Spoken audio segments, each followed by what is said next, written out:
we did. Hope we don't fall off in the process. Mr. Drayton, you studied at Harvard, Oxford, Yale. How did you come up with the idea of creating this huge web of change makers? When I was 19, I was in India, and I saw the huge difference in per capita income between the West and India. I said, what can we do? And so, what's the most powerful force in the world? It's a big idea, but only if it's in the hands of an entrepreneur. And the idea is very simple. If we can help more social entrepreneurs and their ideas get started and succeed, you can speed up the change process. And that's very high leverage, very small cost, huge impact. And when you're a sophomore at 19, you don't control much. And so that's a very key criterion. So that's really where the idea was launched.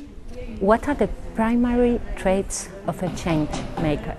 If you look at the Ashoka entrepreneurs, over half of them have changed national policy in 5 years. They're very powerful.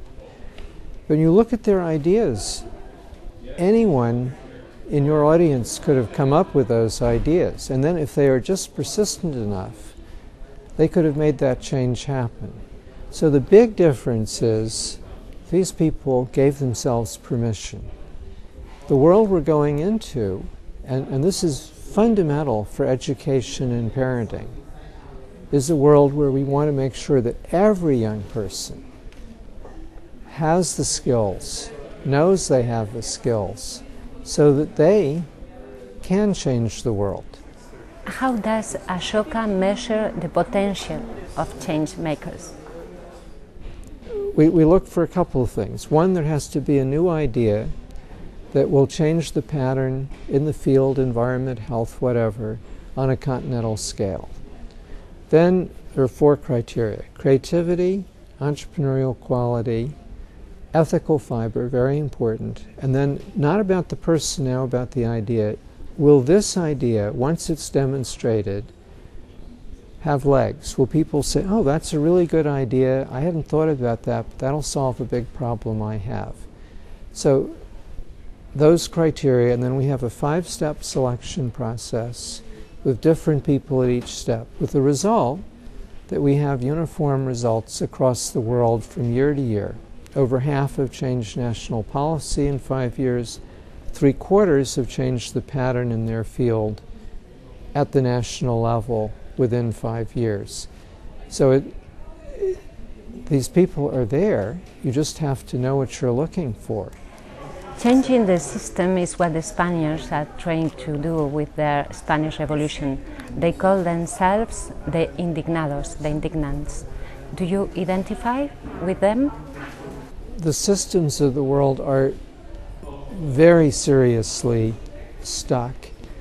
And so there's a lot of frustration with them all over the world. It's not limited to Spain. This is because we're in a transition phase. Of course people are indignant. No one likes to be treated like a cog as versus a change maker. It's very different. A very high proportion of the workforce is not emotionally engaged in their work. Maybe 15% are actually harmful to their employer because they don't like being treated this way.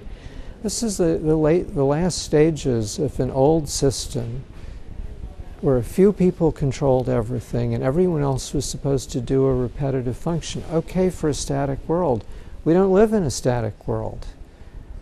Everyone wants to be a change maker.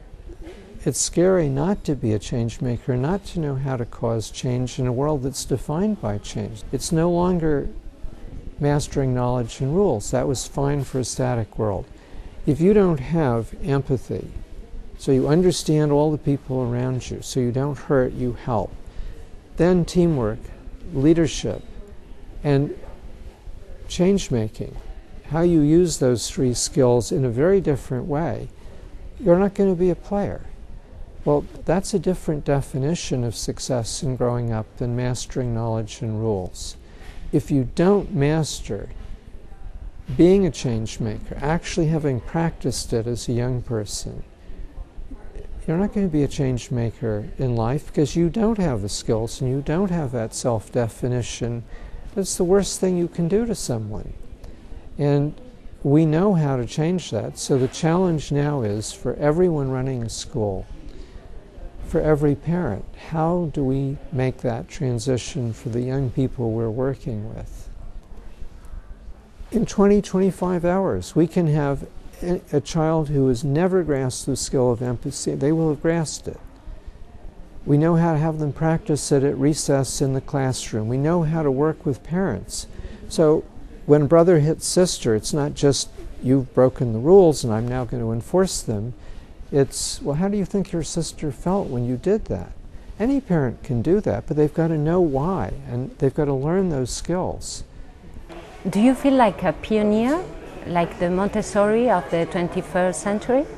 We are a community of today's Montessoris, but now instead of 1 or 2, we have 700. This is much more powerful. The fact that we work together as a global community is very powerful.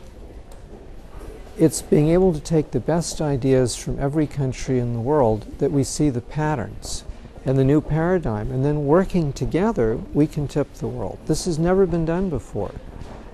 Entrepreneurs have been solo practitioners. Now we have hundreds of leading social entrepreneurs working together to make sure that 5 years from now, 80% of the elementary school principals know that they're failing if they've got one second grader who's not grasped empathy.